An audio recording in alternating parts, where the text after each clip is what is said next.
Welcome to the Your Limitless Leadership Podcast with Jenny and Brent Widman. Here, we believe leadership isn't just about titles. It's about how you show up in every aspect of life. Whether you're leading a business, building a legacy as an entrepreneur, guiding your family, or striving to lead yourself first, this podcast is for you. Join us as we dive into real conversations about growth, decision-making, and the courage it takes to lead with purpose. Get ready to be inspired, challenged, and equipped to become the limitless leader you are meant to be. This is your Limitless Leadership Podcast. Let's lead without limits. Welcome to your Limitless Leadership Podcast. And I'll tell you what, man, I'm excited about this one today. His name is Mr. Nate Falk. And I got the chance to, it's probably been almost 6 months now. I met you way back. I was introduced to you by, my financial advisor, his name's Kyler Harder. His wife, Lauren, worked with you for years, didn't she? She did. Yep. And I just simply, this came about because I asked her great people in her world and your name came up. So Nate is that's exactly how I found you, I guess, put it that way. And you came across, and there's those people in your world that the first time you talk to them, you know they're just good people. They just have that heart. They have that, they care about people around them, whether it's leadership, whether it's family. And I'll touch on that in a second. But I'll just tell you, that's how you struck me. You're just a really good person is what it comes down to. So you could tell that and how much you cared about the people around you. And when you talked about your kids and your family. So he has 2 kids, Brody and Hannah, 10 and 8, which is, I love, those are fantastic ages because they still love dad and mom. Tori is his wife. Yeah. And then he's been at Medtronic almost 17 years now. He's a regional director. And I just love the humbleness as well. Because I asked him before we got on here, how many states? And he's like, I should probably know that right off the bat, shouldn't I? And just a lot of people you would ask as leaders that run 14 states would be probably a little more, how do you say it? Like, look at me. And you're just not. You can tell that's how you treat the people around you as well. So welcome and thank you for being on here. Thank you for having me. I appreciate it, man. I would love to hear, just to kick it off for the audience, what have you, just to know your background, like the state of the Nate. How did you get to where you are, whether you want to start at college, whether you want to start at your first job, wherever, and just you, your family, and how it evolved over time to where you are now. Absolutely. I appreciate you having me on, Brent. I got the same feeling when talking to you for the first time as well. So excited for the conversation. So college, my sales journey started in college. I graduated from Western Michigan University in 2006. I never knew exactly what I wanted to do other than that I wanted to go into sales. I always knew I wanted to go into sales. And at the time, the Western Michigan University Sales and Business Marketing program was one of like a dozen actual sales degrees in the US. There wasn't many at all. No. Yeah. And so that's what attracted me to there. And coincidentally, Dr. Eckert, who still runs the program, was running the program then. So I get to see him at recruiting events and things like that. And that's really where my passion for sales was built. And then it was, how do you go out and use it? What do you do? And so a lot of times you'll hear people say that internships are good for a couple of reasons. One, they'll show you what you do want to do, but they'll also sometimes open your eyes to things that you don't want to do. And so for me, I thought I wanted to be an investment banker. I wanted to go into banking. So I took a summer abroad in London where I worked for JP Morgan Chase for a summer. Wow. And it was actually great experience. I loved being able to be able to kind of see that corporate banking real world. Found out pretty quickly it just wasn't something that I wasn't excited about it. I didn't hop out of bed every morning with a strong why and run out there and chase it. So I went back to the drawing board once I got back to the States. And that following summer, I actually got an internship with a national home builder. Pulte Homes was the national home builder based out of Detroit. That was one of the better experiences of my career. Because I'll tell you what, Brent, that sales team, they were high powered. And it's really fun. They really embodied the hire the person, not the experience. And so they'll take you and hire you as an intern. And if you do well and you show the right grit, they'll give you a full-time offer. Going back to school your senior year, you'll have an offer.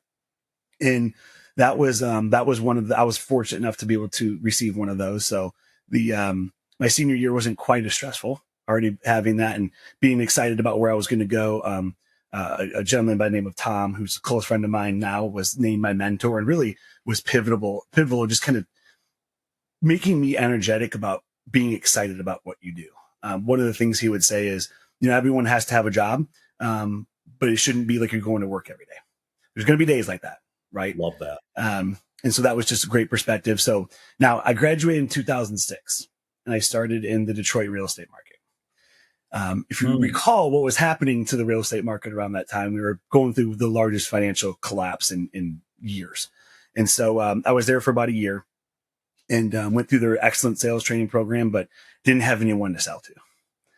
And so me and a couple of friends said, hey, let's try to go somewhere where we can kind of exercise and stuff. So we ended up making a move to another home builder. And we went down to Phoenix, Arizona, where I was there for 3 years. And it was interesting because the market doesn't just happen in certain pockets, right? Eventually it catches up everywhere. So long story short, I was there for a few years, really got to earn my grit, right? And then it just sort of caught up. And Brett, that's when I realized that I'd been going to work for a couple of years every single day, and that I wasn't passionate about it. And I didn't feel like I was making a difference. And so one of the salespeople that actually was laid off. One of the guys I hired was laid off, and he was just a peer. I was recruiting, but his dad worked for Medtronic in the cardiovascular division. And he called me up one day and said, hey, you're going to have to leave your ego at the door because you got to clock in every day and you got to sit in a cube. You get paid hourly. But they're starting a new inside sales force. And so at that point I had nothing to lose. And so went out there, interviewed, ended up getting the job and packed my 2-door car up with all the possessions I had at the time and moved to California. And so that's what started my journey at Medtronic in March of 2009. I'll breeze through the rest of this, but started as an inside sales rep. Did that for 6 weeks or 6 months. And then a supervisor position came open for my team. And I hadn't really thought about applying for it. I'd only been there 6 months, right? Didn't have any leadership experience. And a guy on my team said, hey, you should apply for it. I was like, why? He's like, well, at a minimum, you'll at least get, some good exposure and they'll kind of get a feeling for who you are. I was like, well, I don't know anything about leadership. He's like, just be yourself. Just go in there and just learn from it. So I went in there and did actually end up getting the role. And I'll always be thankful to Kim, who gave me my first shot. I was just a young kid, never led anybody, right? Made a lot of mistakes, as you would imagine. But a few months after that, they announced that they were opening a new facility in Texas. And so me at the time being young, single, mobile, still didn't have enough to fill an SUV. I raised my hand. And so a year after I moved to Los Angeles, I moved to San Antonio, Texas, and started the launch of what was my group in Texas. And then was there for about 9 months, a little over a year, actually. Ended up meeting my wife there. I met my wife in Texas and ended up taking a field sales role. That was always my goal, was to be my number one. My dream job was the district manager of Michigan, because that's where I'm from. That's what I wanted. That was my dream job. Newsflash, I didn't get the job, but I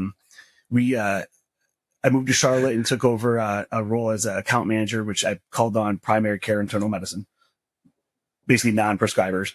Did that for a year and a half, was promoted to a territory manager in Charleston, South Carolina. So I was there for about 4 years. And then I was asked to go back to San Antonio by my now mentor, Danny, who's the one that I said you reminded me of, and asked me to come back and take over the inside sales group that I was actually a part of when I started at Medtronic. So I did that for 2.5, 3 years, had a great tenure with him, and then took over as a district manager role, not in Michigan, but we ended up moving to Tennessee, and I covered all the Alabama and places where they couldn't really understand me because of how fast I talk. Had a great run there, had a great team, a phenomenal team. And then I was asked to take over as regional director of a new region at that time. And it's been about 4.5 years that I've been in that role. Wow, man. That's just Okay, I got to go back to a couple things that you just said. And one is what I heard from you is your work ethic for one, but you're also willing, like what in you is the aspect of willing to do what it takes and go where it willing to, because that's not normal. And I hope you know that, but that's not. You talked about London, you talked about Pulte, you talked about California, San Antonio, Charlotte, South Carolina, Tennessee, San Antonio. Yep. Like you just go. Why? Why? Oh, it's a good question. I don't know if I've been asked that. I think it's twofold, and I'll say that that's on one side of it. I am willing to, but then there's actually I have a line that I'll be able to point out. But Yeah. so for me, it was I always knew that I wanted to do more, and I wanted to go around and see certain things, but I wanted to get a lot of the initial moves out of the way, right? The things that I wanted to jump at the opportunity that no one else was jumping at. Because it would set me apart and give me experiences that would differentiate me from other people. And quite frankly, I didn't want to have to make those first moves when I had young kids. It wasn't something I ever wanted to do. I also, I don't know what it is, but I know when I was in California, I loved living there. And there's people who gave up opportunities because they didn't want to move out of California at that time. And I think a lot of it for me was, well, why are we looking so much at right now? Instead of you can move to, at the time it was Nashville, you could take this job, do it for a couple of years, move up and then move back and build the life that you want to build here, already having that experience and beating the next guy or gal in this particular sense. And Yeah. I don't know, but I always thought of it as an investment in being able to get it out of the way for the longer period of my life where I wouldn't have to pick up and move a lot. However, with that said, I never thought I'd end up in Tennessee. And when we moved here, my daughter was 6 months. My son was 2.5. And the reason why we haven't moved, number of reasons, but we basically put our foot down. And when they offered me this job, I said, if I had to move, it's a deal breaker. Now, that at the time, it was because my kids were they're at a school. My son has dyslexia and some things, so he had his teachers here. He's doing great. I wasn't going to pull the plug on anything that was working for them until there was a break-even point where it would be beneficial and something they'd be excited about. And we haven't gotten to that point yet. So partially, yes, I will do it, but today I am not in that position to where I would do that. Where did you? I want to come back to the kids and how important that is, but I go back because what you're talking about is having the vision of the future. And correct me if I'll just ask you, how old are you right now? 43, just turned 43, so I had to think about it. So when you graduate college, you might be what, 21, 22, give or take. Yeah. And you have a vision of the future and what you want to create. Again, I go back to that's like when I was 22, I sure wasn't thinking about all the things that I wanted to create down the road and my future and the vision and what have you. Was that just ingrained in you when you were young, or where did you pick that up along the way? Or I'll give you a second to process, but is there a point or somebody that helped you with that? Or was it parents or the product of who you surrounded yourself with, or maybe even school? But how did that happen? Yeah. So interesting. So I think it's probably a combination. Look, all this, anything I'll talk about today isn't novel from me. It's something I picked up from someone else, right? I'm just a sponge with that stuff. I think looking back on it, my parents divorced when I was in first grade, but before that, we had moved 3 or 4 times. My dad was in the carpet business, right? He still is. He owns his own business now, but at that time he was a carpet salesman, right? Struggling. So we moved from different parts of Michigan and Wisconsin and all over the place. Ultimately, that led to I think, them getting divorced, but then my mom had got remarried, and I'm very close to my stepdad and my dad. I'm very fortunate with that.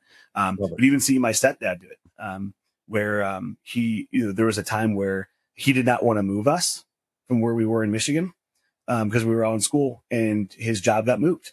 And so I remember vividly for a couple of years, he would drive up to Traverse City, Michigan, which is about a 4-hour drive, every Monday morning and come back every Friday night for years because he didn't want to move us. And he's like, sometimes you got to go where the job's at, and you got to take the opportunity when you can. And he always said that he was really thankful he took a lot of the moves that he made. Or he even said there was something he probably should have made earlier. He didn't know he was going to marry into 4 kids. But I think that's probably where it came from, is that that's all I'd ever really known and seen. And then the people in my life who I admired outside of that, had all made sacrifices. And they'd all done things, but they did it in ways that they could make sacrifices early to be the providers that they wanted to be without having to make sacrifices while they were the providers. And so I just wanted to get a lot of it out of the way. That is so, man, that is so intriguing to me, because it's so many people wonder, how do I get ahead, or how do I get to where I want to go? And ingrained in you is the do what it takes, do whatever it takes attitude, and the work ethic that comes with it.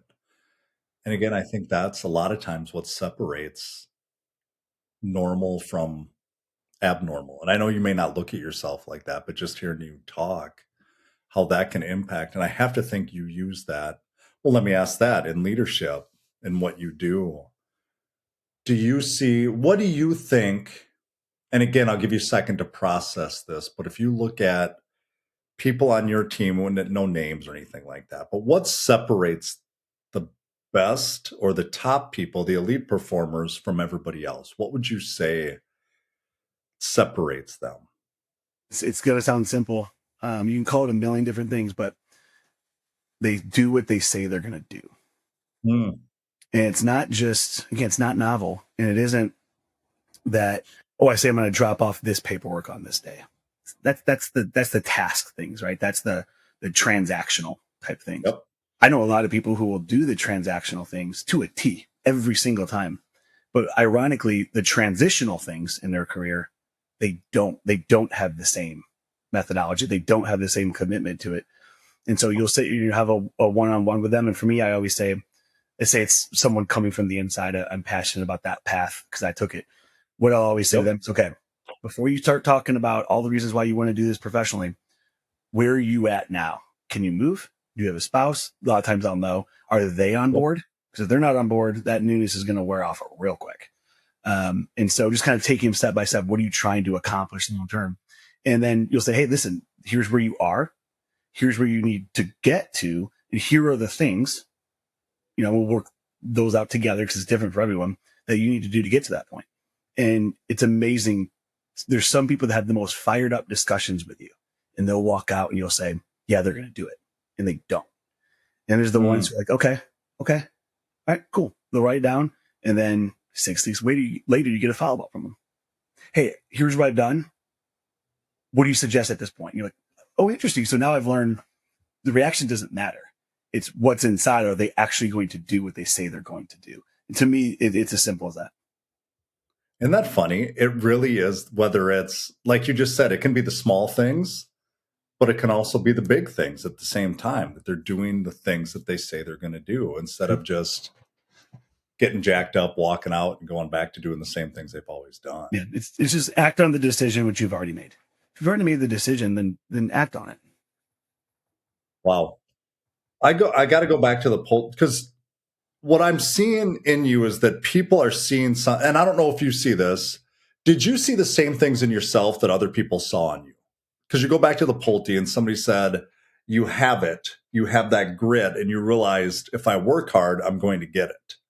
And then you go to Medtronic, and whoever, can't remember his name, told you, the coworker said you should apply for it. So they're seeing traits in you. And here's what I'm going to ask you to do. Yeah. Take the humbleness out of the equation for me for a second. I know this isn't easy. But what do you think separates you from people around you, or other people that are in that same realm or want the same things but aren't doing it? What separates you? So I'll answer that with a specific response I got from someone. I remember I was in a model home in, I think it was Northville, Michigan, interviewing with someone at Pulte for the internship. Yep. And Sean said, Nate, one of the things that stands out about you is, one, you'll run through a brick wall. And he goes, every single one of our salespeople, whether they've been here a year or 10 years, make 6 figures. I mean, I'm hearing this as a college kid, right? Who you could barely afford $6 Jimmy John's. That's how much it was at the time. $6.36. I'll never forget it. And he said, but we hire people who still who are going to still remember what it was like when $10 was a lot of money. Yeah. And so if I were to think about that, I would say it's competitiveness, grit. That's what I like to think that it is. But I actually think ultimately it's being competitive and realizing that if I don't do it, someone else will. I mean, sometimes that's okay. I'll more than gladly allow people to take certain routes and I'll pass things up. But if I want it, then I need to be willing to do what it takes. And I can't get comfortable and lose my competition. I can't not be competitive, and I can't all of a sudden say, oh, I have enough. And it's none of this is about money, but that was just an analogy he used that spoke a lot about hiring the person, not the experience. Well, money can even be kind of the scoreboard, if you will, if you're looking at it that way too, at the same time, where it's not a bad thing. It's just a thing that comes with the things that you're doing. It's an added benefit. Yeah. Yeah, absolutely. Because you're doing the things to get to that place. I go back to, I got to ask this question. I forgot about this one. You said you wanted to be in sales. Again, that's not normal for people growing up to say, you know what? I want to be a sales guy or sales girl when I grow up. Where does that come from? Was that from dad being carpet or owning own business, or where is that from? Honestly, so he didn't own the business. It didn't, as much as I'd love to say it came from my dad or stepdad, it didn't. It actually came from my uncle. Crazy. Who would, if he ever listened to this, he'd be shocked. He probably has no idea. My uncle Jack was, he was the one that moved out, right, from Michigan, and went to Michigan State, was a competitive swimmer, moved around a lot, worked his way up, and had a very high level role at General Electric and did very well. And I remember getting my first from my grandmother, the first Christmas I was in college, I wanted a pair of like dress shoes like Uncle Jack had. And so I still have them to this day. I don't wear them, but some old like oxblood floor shimes. I still, I'll always hold on to them. I didn't have the pants to wear with them. I mean, it was ridiculous. It was just, I started at the wrong spot. You got to get the pants, shirt, and belt first before you get the shoes. So maybe I'll break those out and wear them this week. But I always just, would always take his advice. And I think that was probably, I saw what he had, the experiences he had, the way he was able to travel, the way he was able to provide for his family. And I just knew that, I was going to do what it took to be in that position. Take that fast forward. Mm-hmm. What do you really enjoy? I mean, obviously leadership, sales, what have you. What do you enjoy about it? Like, what keeps that fire going after 20 plus years? Like, what do you really enjoy about this? If you're listening to this and you're thinking, that's me, you're not alone. Let's call it what it is. You've got the drive, you've got the experience, like you have it. You know what you're doing. But something still feels off at times, or things could be better. We know that they can be. There's more. What we do is we help committed leaders go from guessing and grinding to really leading with clarity and structure and confidence. We're offering complimentary DNA strategy calls. We're going to evaluate how you're leading, where performance might be breaking down. It happens. And what really needs to tighten up within your business, within your leadership, within those people around you. Then we're going to take this next step. And what we're going to do is build accountability, the skills and the systems to create that consistent or those consistent results around it. If you're open to digging in a little bit, the link is below in the show notes. Just book your DNAcall.com and we will find time for you and we will dig in with you. All right, let's get back to it. So this is probably going to be my favorite answer. Most people won't know. So before I wanted to go into sales, if you could have asked me, hey, you could go into anything, I would have wanted to be a special ed teacher. Now, I don't have the patience for it. I don't at all. It's a very special thing. I was a part of some programs in high school where I was able to work with those children. And I just loved it. Yeah, I loved it. But ultimately, I made numerous comments that I wasn't patient enough to be able to do that. But if the pay was right, I'd be a teacher. That was always the running joke. Never really actually went after, but I loved teaching. I loved doing those types of things. And so even when I was an individual contributor, my sales model was that I was a teacher. I would teach them. I always say I'd take them for a walk, right, and lead them to the solutions. And I credit a lot of that to Dr. James Eckert at the Western Michigan program. And that's my final exam. You'll laugh at this one, Brent, was videotaped live on an actual VHS in like a sales simulated room. Now it's his state of the art center now. But at that time, it was just a desk, and that was our final exam. And he dedicated an entire first hour and a half meeting to just asking questions. so you can go back and teach, right? So that was my foundation. And the way it's kind of transformed to me now, my why has changed. I loved coming into Medtronic. I love teaching patients, working with them. Small blue collar guy like myself doesn't get the opportunity to be able to make actual changes in people's lives often. And this role creates that unique opportunity. But it's changed over time to my people are my why. And so, I'm so happy I made the different choices I have in my career because it taught me a lot of stuff. Made a lot of mistakes, met a lot of really good people. Had some great managers, had some really terrible ones. All of which you probably learn more from the terrible ones sometimes than you do the great ones. But being able to then support them, help their families, see them be successful with some of the knowledge I've been able to pick up.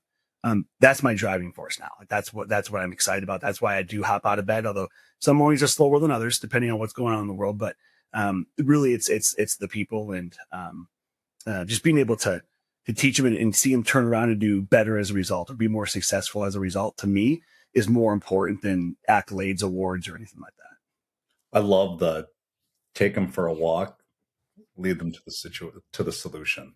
That is like you're walking alongside them instead of telling them what to do and how to do it and what they need to do. And it goes back to the asking questions. That's guiding people towards figuring out for themselves, which is a coaching moment, a teaching moment, if you will, put it that way. I could Go tell you ahead. the moment that my entire philosophy changed on that exact comment. So when I went back to San Antonio to take over that team, I had sent a message to my vice president at the time, Dammy, who I brought up. And I had sent a note to him. And he said, he responded, and he came back and said, hey, are you asking me or are you telling me? I sat back and I was like, well, I meant to ask. He goes, no, it's okay. He's like, I've just found in my life and career that sometimes when you ask people or earn the right to ask, it's a much easier conversation. And we never talked about it again, but I've repeated it like 10,000 times. Because it is, even in your life, in your marriage, whatever it may be, asking and earning the right to ask is a completely different feeling than being told to do something. I got to touch on that. My wife taught me this years ago, and this is a nice acronym. It's SUAL. We call it SWAL. And she taught me in a good way, but it stands for shut up and listen. And that's, ask the question. Don't tell me what to do. Ask me. Yep. And then shut up and listen. And really good things. That's a good, I'm writing that one. That's a good one. My wife's probably already got it. She says it. She just doesn't have the acronym. She's in the other room. She's like, that's what it is. Okay. Tell me more about that, because you're talking about people and things that you've learned from other people. It's, to me, what holds people back from being successful? And that's because I hear from you, you are a student of the game. You let people in. Your ego doesn't get the best of you, and you're like, oh, I got it. I'll figure it out. You're asking for help and listening and all these things. What do you think, Stanton? Maybe it's one thing, maybe it's three things, whatever, but what stands out to you that holds people back from being successful or getting to where they want to go? I'll answer it from a leadership perspective, in my opinion. Love it. I think they undervalue the importance of trust. And the leader, individual contributor, I don't like the terms, but they undervalue how important trust is with your team and the ability to be vulnerable and the ability to show weakness. Because if they don't trust you, they're going to present to you and they're going to perform when they're talking to you, as opposed to actually having a conversation with you that could lead to you having conversations that could increase their performance. Instead, they're focusing all on performing in front of you because they can't show weakness. They can't show, hey, I'm struggling with this. And so on top of that as well, you also, you can lose the pulse of your team really quickly if they don't feel as though they can be vulnerable around you. They can speak their mind. They can vent to you. Now, there's a thing called passion containment, right? You got to contain it. But I truly believe there's a lot of really talented leaders out there that are never going to be able to meet their potential because they just don't understand that is the missing link. And that's why top performers aren't always the best leaders. I mean, if you're a leader, there needs to be a moment in time where you can go back and say that moment is that's when I realized I wanted to be a leader. Else you may want to double check it, but I think ultimately trust in the way it's undervalued.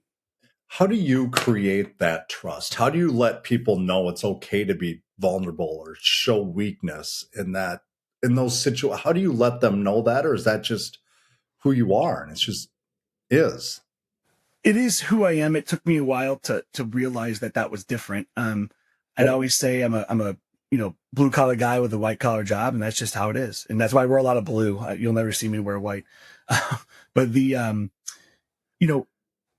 I'll give you an example. So there was a new district formed 8-9 years ago now, that I went and took it over when I moved to Tennessee.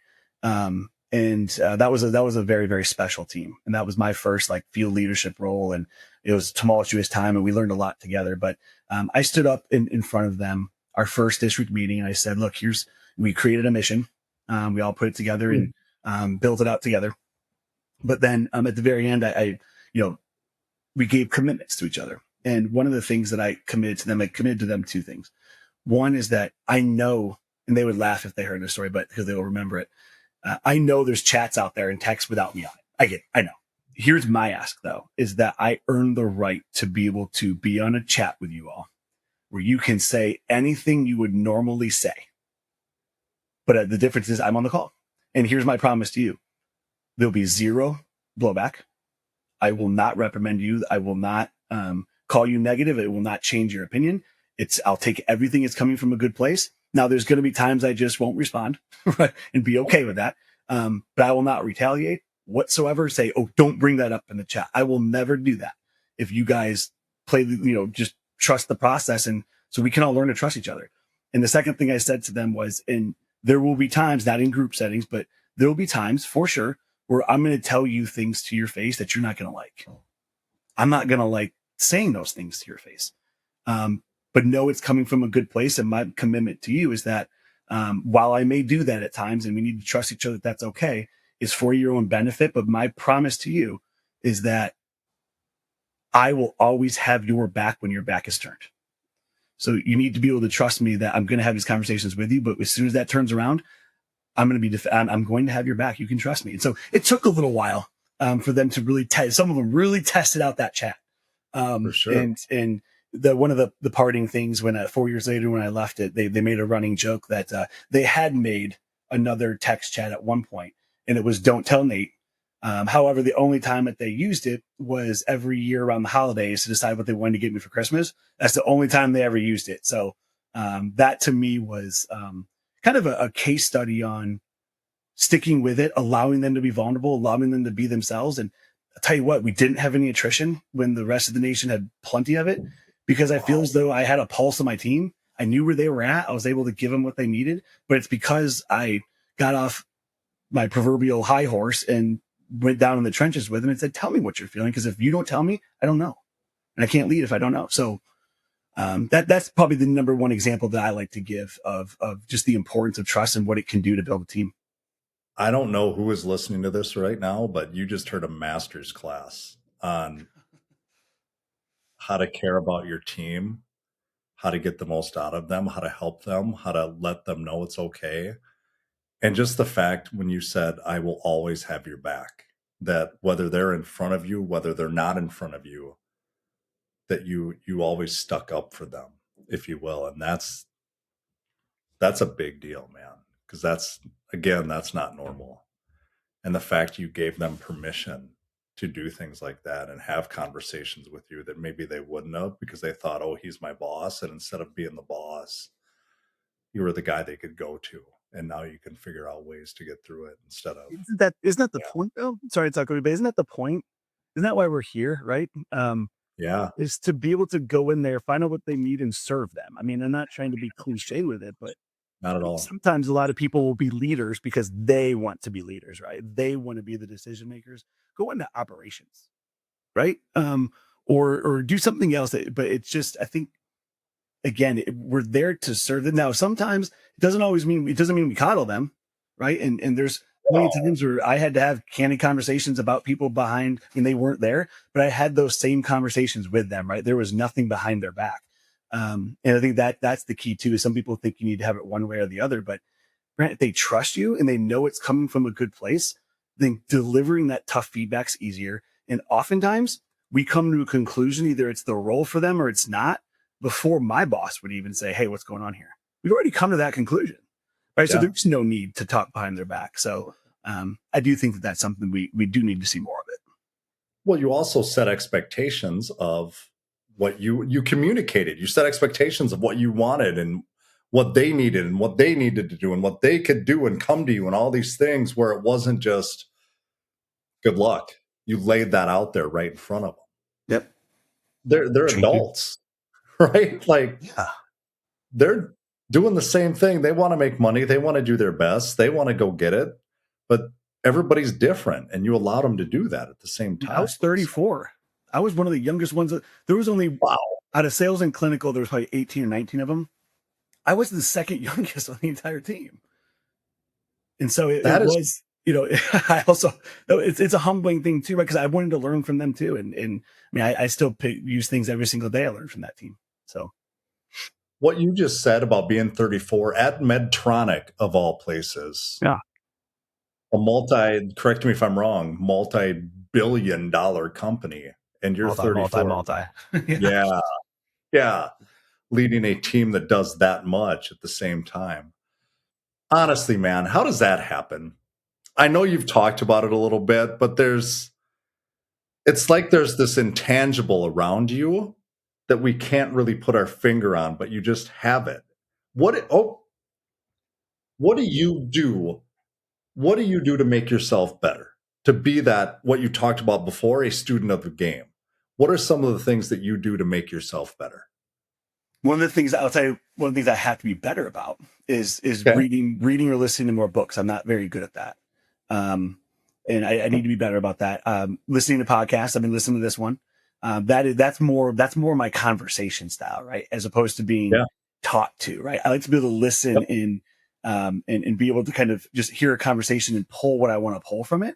Versus when they're presenting something to you, it's almost like asking versus telling, the same type of thing, right? For me though, I learn from those around me the best I can. You've heard me rattle off probably 5 or 6 names already. I could rattle off 5 or 6 more. And I learn from those around me. I take little bits from everyone. And I try to see like, hey, how did that make me feel? Or how did that work with that team? Okay, this particular thing worked with this team. I couldn't pull that off though, because it would come across as being disingenuous. What could I maybe do differently? So it's really just taking little bits, and I'll call it selfish, and I'm stealing things from a bunch of really good people, and putting it into a crock pot and kind of creating my own recipe with it. And, I definitely need to be more intentional. I need to be more intentional with certain things. But that's really what I've done is I listen to people, and I knew I was weird. That same guy who told me that, I should apply for the supervisor role. Him and I were sitting there one day. It was actually my come to leadership moment, but, he was, he had made a comment, and he says, what do you do? Same type of questions. Like, what are some of the things that inspire you? I go, well, once in a while, what I like to do, I like to just research people's careers and see kind of where they come from, like where they get started, like because those first couple of jobs is where you learn it. And he's like, yeah, dude, that's weird. Like no one else does that. And so that's just kind of, I guess, looking back on now, I actually haven't been asked this question. I think that's probably just my natural curiosity. And just respect for people, respect for doing things different, and admiration for a lot of people I've worked with, and just trying to emulate and do what they did, but do it better. It's funny you say you need to be more intentional, because my mind went right to, you're very intentional about taking things from people, putting it into your own words, and then spitting it out in your way. And there's nothing wrong with that. Like, that's how we learn from people. Our perception of things is different than somebody else's perception of things. And the way you say it is different than the way I'm going to say it. And it just comes off different. It really does. And that's what I'm hearing from you as well is one of your superpowers is just being curious about people, really understanding what makes them tick, why they do what they do, letting them be themselves, digging in with them, just letting them perform the way because there's the top of the top, and then there's the middle, and that's just normal. and allowing them to be themselves too at the same time. Huh. And you need middle. I think sometimes people too will go in there You and do. there's no such thing as if everyone in the organization is a top performer, the quotas are set wrong. There's always Yeah. this bell curve, right? But really it's if you can bring up the bottom third, that right there is usually makes up any gaps you may have, but it's taking everyone to that next level for them. Is really You're where hit. it's at. And it's gonna vary depending on who you're working with in your team. For the most part, the top people, the let's call it the Nates of the world, are going to do the deal. They're going to get after it. But then there's those people in the middle that if we can help them and guide them and help them get to where they want to go, well, that's where you're moving I'll take a group of them all day long for Yep. sure because they're just solid and There. consistent. Now, I think the true key to that, though, and you're exactly right, Brent, but if you take a sales rep who's really successful, let's say at Medtronic, and then put them in another role, let's say they're working for a construction company, right, where they're still selling same type cycle, there's no guarantee that they're going to be successful in that role. And there's a lot of different ways, different call points, different reasons for it. But I think as leaders, we don't do a good enough of job of identifying what their why is. What your team, we know what ours is. But sitting down and when you're talking to those reps who are trying to get to the field for the first time, or you're talking to reps who are trying to be from the low tier to the mid tier or mid tier to high tier, I think we go in and we try to give, hey, here's what this person did. Yeah, we can, it's no secret. Everyone knows the blueprint, right? The difference is that one person did it and the other one didn't. Well, what is that? What's the reason? Like, what's the cause for that? And if you can channel their why, like, why are you here? That's my interviews are the easiest interviews of probably any regional director at Medtronic, and I'll let it out of the bag. My number one question is the most important question is why this job and why right now? And I've gotten all sorts of answers, as you can imagine. However, if the ones where you can go in and you can pinpoint what that why is, like what really drives them every day, and it can get uncomfortable because I'll unpackage it and peel it back and brought some people to tears, but that's good, right? Because if you can really uncover what is driving them, you can use that key to unlock them. And that is what's the difference between doing the things that they already know and not doing them, or doing them with passion and just checking the box. Well, what you just said is really caring about them as well and not taking their answer at face value. Yeah. Okay, you take it these steps. And when this sounds bad, but when you make people cry, they remember that. They will remember how They you make remember them that. feel. Yeah. Oh, yeah, absolutely. And now you have them, though. Yeah. Like now they're part of a team, they're part of a system, they're part of you that they know that you have that give a crap factor for Yeah. lack of whatever it is, right? That Yeah. you're going to be there with them and for them. Of course. How do you consistently keep up with that when you have people along the way? Now that might be a big question because I know everybody's different. Yeah. But is it through the one-on-ones? Is it tracking it? Is it just knowing their goals, their vision, their why, all these different things? Like, how do you do that? So probably a little bit different than others. So I don't have a specific one-on-one schedule, 2x2, whatever it may be. Okay. There's the things that I set up business-wise that where I need them, usually revenue things and those types of things. However, when it comes to the individual one-on-one, 2x2s, whatever they may be, I let them tell me, hey, how often do you want them? Do you want them weekly? Do you want them bi-weekly? How long do you want those to be? And, everyone has one, but it's all varying different times. And I ask them usually, hey, how do you like to be communicated with? Because look, they're hustling out there, right? And so for me, by just having them dictate, I get what I need, obviously, but having them dictate, hey, here's how I'd like to be communicated with. You start to get a feel for who they are, right? You start to Yeah. feel for how they work, and maybe they like to be communicated with one way because they can't function a different way. And that again starts to teach me a little bit more about who they are. And probably the most obvious thing I do is I just ask. Like one of my managers, Funny. his son's getting into the carpet industry. As a sales guy with one of the big carpet people, I love asking how he's doing. Like, tell me about it. Like, because I know the stuff he's saying and whatnot. And sometimes you just got to ask and build some trust and be in the right environment to be able to do that. Obviously, because it is a corporate environment. But I think just asking, observing them, and letting them make some decisions will teach you a lot about kind of what drives them. But it's showing you care as well Hmm. at the same time. That's a big deal for people. I love that you ask about how do they want to be communicated with? Because so many times we lead people the way we want to be led instead of really understanding how they want to be led, and that's how we get the most out of them. Totally agree. What you, yeah, 'cause that's a whole different ball game. Huh. I love it, man. Anything that you, I guess, as a leader, as a dad, right? Is there anything that you struggle with from time to time? Whether it's, yeah, like you talked about, you wish you read more or listened to more, what have you, but is there things that you struggle with too? Yeah, I mean, one, I think there's a lot of leaders that have I forget what the or imposter syndrome, right? There's gonna be a lot of that stuff. Like, Mm, a lot of times with yeah, humility, you'll have that, and yeah, I found good ways of being able to curb a lot of that, and again, just kind of keep a real down to earth view of what I do and what I don't do. And to your point, not taking it too seriously, but I do feel as though well, I know it, I do like when I travel for some reason. I'll be traveling tonight. Every time I'm sitting in that, about ready to go through TSA and never fails. yeah, There's always families out of me, right? They're young kids, and I think about how stressful that is when you're in that moment, right? Um, but I'm sad at that moment because I'm not doing that, even though I know those parents are not in a good place. It does still tug at me, and um, actually something I learned from someone on your podcast actually put it in perspective for me. It made me feel much better about it. He made a comment that sometimes to be the provider that you want to be and to be the parent you want to be, you have to make certain sacrifices to be able to be that provider. yeah. And at a minimum, I think it was someone local in Minneapolis.